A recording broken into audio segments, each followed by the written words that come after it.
आज ती आईची गोष्ट खरी झाली. आई लहानपणी नाही म्हणायची का, की बाहेरचं नको खाऊस, बिमार पडशील.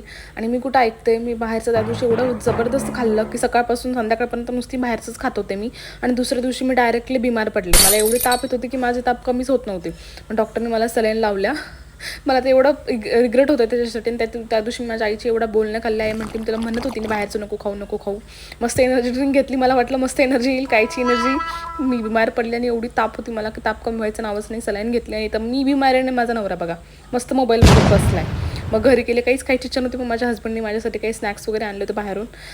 हे एक चॉकोस्टिक आहे, जे मला खूप लहानपणी आवडायचं. आणि मग हेल्दीसाठी म्हटलं मस्त कॉर्न घेऊया. कॉर्न बॉईल केले, त्यावरती मस्त कांदा, टमाटर, लिंबू, कोथिंबीर, थोडीशी मिरची आणि धनिया पावडर टाकून थोडंसं टेस्टसाठी खाल्लं मी, म्हणजे थोडंसं बरं वाटावं म्हणून. माझ्या बाकी काहीच खायची इच्छा नव्हती होत. मला त्या दिवशी खरंच मला अद्दल घडली, की आता बाहेरचं खायचं बंद करायचं आहे. चला भेटू पुढच्या व्हिडिओमध्ये.